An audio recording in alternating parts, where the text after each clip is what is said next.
Welcome to the first episode of the Tatyana Show. I'm your host, Tatyana, and before we kick things off, I want to give a special shout out to my pastor, Pastor Jeffrey Daniels. Today is his 47th birthday. So happy birthday, Pastor, and I pray you have many, many more blessed years along the way. But stay tuned because you're watching the Tatyana Show.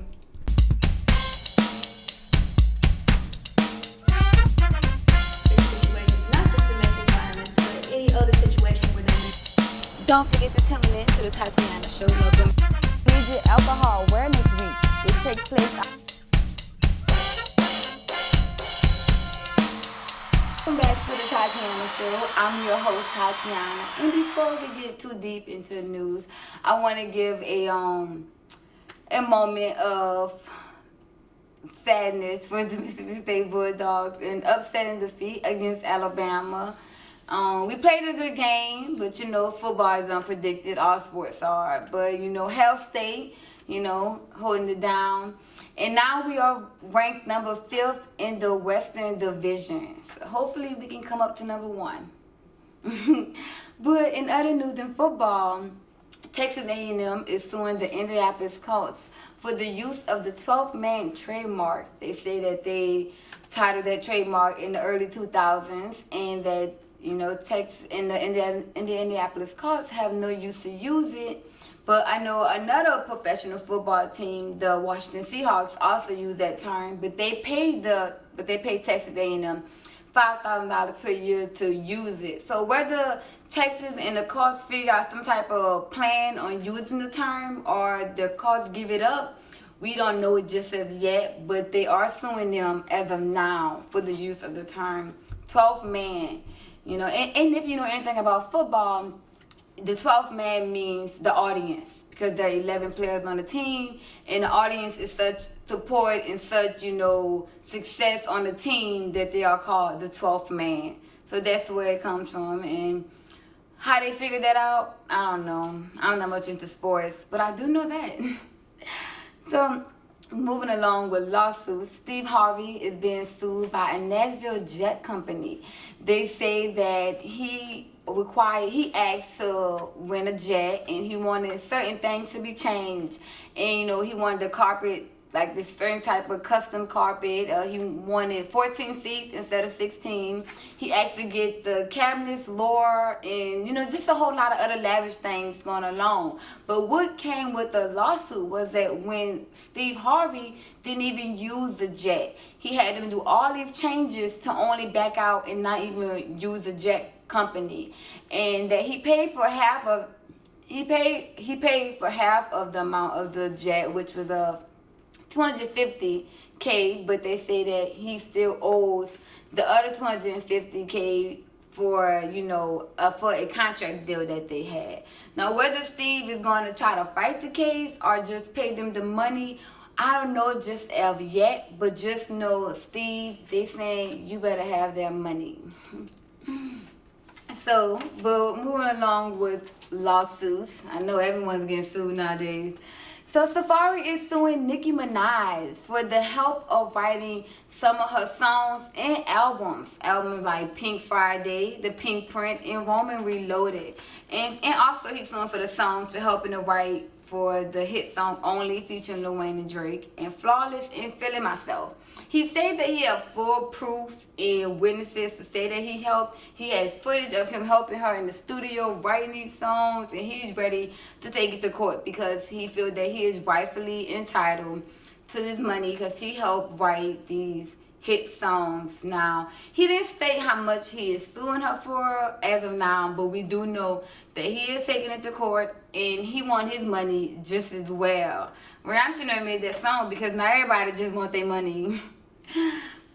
But also, on happy lawsuits, Taylor Swift won her lawsuit against Jesse Braham, the 50-year-old songwriter. He sued her for $42 million for the use of some song lyrics that she used in her song Shake It Off. It was something like players gonna play and haters gonna hate and fakers gonna fake. I'm not much of a Taylor Swift fan, so I can't really get deep into that song, but I do know that he was on a 42 million for those exact lyrics. But according to the courts, that is, he do not own rights to those lyrics, and that is not his property. So he lost the lawsuit in court, and sorry, but you're out of 42 million. And but luckily for Taylor Swift, she get to keep her 42 million, you know, and all that other good stuff. But in happy news, also in happy things, Jay-Z and Alicia Keys is scheduled to be keynote speakers at Harvard African American Student Union Conference,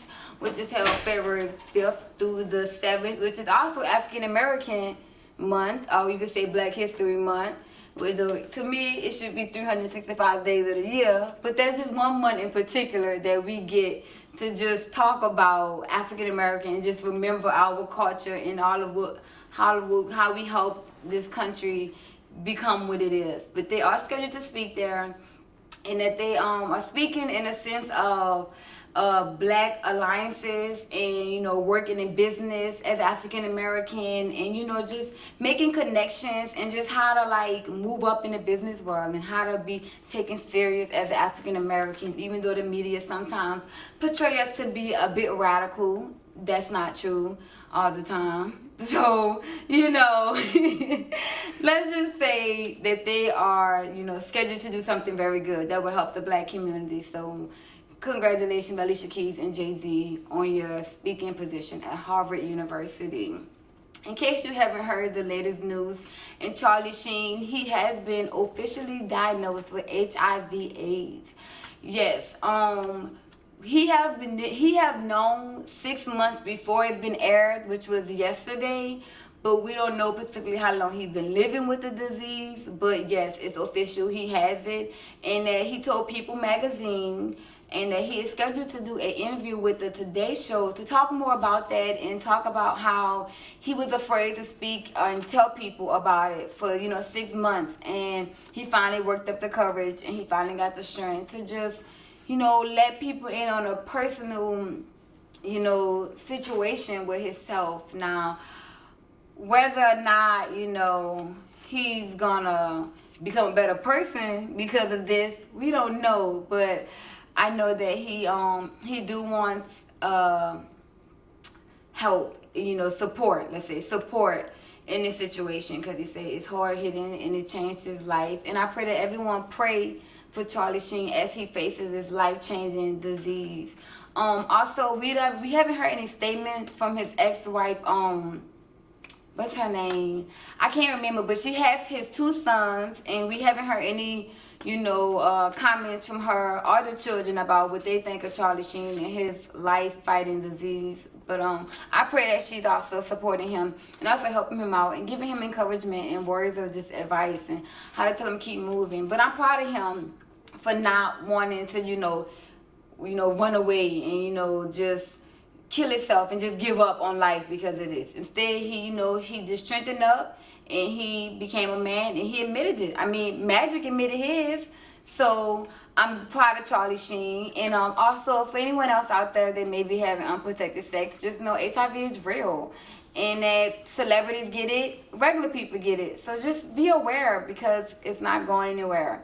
So just be protected and be wise in all your sexual decision making. But that's all the information I have on news today. Stick around. You're watching the Tatyana Show.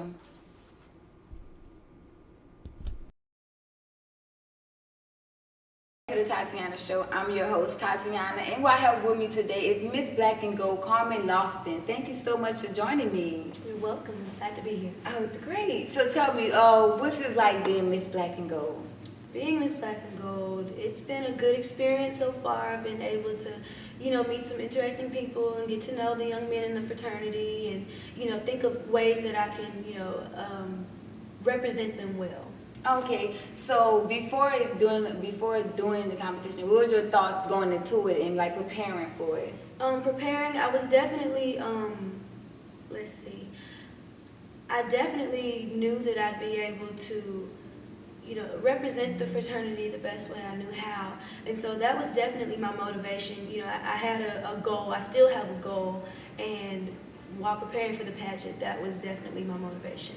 So I know along with those pageants that you have to have a platform. What was your platform for Miss Black and Gold? My platform is betterment for battered men, women, and children, helping victims of domestic violence. Oh, that's awesome. So what made you pick domestic violence for your platform? Growing up, my mother and I, we used to go and donate different items to battered women's shelters in Jackson, Mississippi, where I'm from. And when I was thinking back on what I needed, what was important to me, that was one of the first things that came to mind, and I felt like it was something that I could really implement on campus. Okay, so do you have any future events or things planned out for the domestic violence platform? I plan to hold different donation drives throughout the year on campus and donate to different organizations around the state. There are about 20 domestic violence shelters and halfway homes in the state of Mississippi. About 5 of those are within 2 hours of Starkville, and so I'd like to be able to make a difference in some of those homes that are, kind of close to where we are. Secondly, I wanted to team up with the health center possibly and hold domestic violence awareness programs on campus. And lastly, I want to team up with the karate club here and then hold different self-defense classes, to help people when they're in situations, not just domestic violence, but any other situation where they may need to protect themselves. Oh, well, that is so amazing. So aside from the seriousness of the platform and domestic violence, what was your talent for the competition? I sang. Oh, okay. Well, what song did you sing? Can't Make You Love Me. Oh, that sounds awesome. And who's that song by? It's a Bob Dylan song, but many different artists have a cover of it, like Tank and Adele. Okay, so how many times did you practice that song for the competition? If I could count on one hand, probably like 8 good times. So what made you feel like, yeah, that's the song that's gonna, I need to sing for the competition? Well, me and the young man that played for me, I had a live accompaniment with piano. We were just kind of bouncing back and forth, different songs, and that was the one that he mentioned and he suggested that just really stuck out to me. It's a song that's meaningful and something that I could put emotion into. Oh, well, that's beautiful. So, and then I know also with competition, it comes the gown. What type of gown did you wear? I know people want to know. I had 2 very beautiful gowns provided by Jessica Swindle. She was one of the pageant coordinators, and she's also proficient in pageants herself. And so she had a couple gowns that she allowed me to wear, and I'm really grateful to her for allowing me to do so. Awesome. So I have another question. Is this your first time doing a pageant, or have you done this before? No, it's not. I have done beauty and beau pageants, but they've never really been just as in-depth as this pageant. Okay, so what made this one more in-depth compared to the ones that you've done before? Well, beauty and beau pageants are essentially beauty pageants. Mm-hmm. They don't really require as much effort. But this pageant, we had swimsuit, talent, interview, on-stage question, evening gown, and we also had to prepare an opening number. And so it was a lot of practicing, a lot of getting things together for the pageant. So. Okay, so what is one of your things that you have lined up for Miss Black and Gold? One of your events or your list of, because I know once you have the crown, you have a title to uphold. So do you have any upcoming events that you have to do as Miss Black and Gold? Well, I am preparing to compete in the regional competition. It is basically a competition between all the Miss Black and Golds in the region. And whoever wins that pageant will then proceed to nationals. Oh, okay. So when is that competition? That'll be in January. Okay. Are you excited? I'm very excited, yes. Okay. So do you have to get a new gown, do a new talent, do a whole new thing? Yes, I'm going to have to, hit the gym, get ready again. I'm going to have to definitely find a couple more gowns, and I'll have to, definitely pick another song selection. Okay. So what was your thoughts when you won Miss Black and Gold? I was very excited. I really couldn't believe it, but like I said, it's a really good feeling to, have all your hard work coming to fruition and, actually reach a goal that you set for yourself. Okay, so what makes Miss Black and Gold pageants different from just like an average beauty pageant? Miss Black and Gold is not your average beauty pageant because it is technically a scholarship pageant. It definitely focuses and stresses the importance of scholarship for young ladies in a collegiate setting.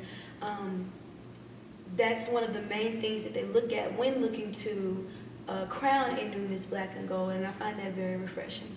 Yeah, that it takes more than just beauty. Right. It takes brains as well. Right. Yeah, well, I'm so excited, and I'm so happy for you, and I cannot wait to see you reign as Miss Black and Gold over the city of Starkville. And that's all the time we have. But thank you once again, Carmen, for being on the Tatyana Show, and thank you for watching the Tatyana Show.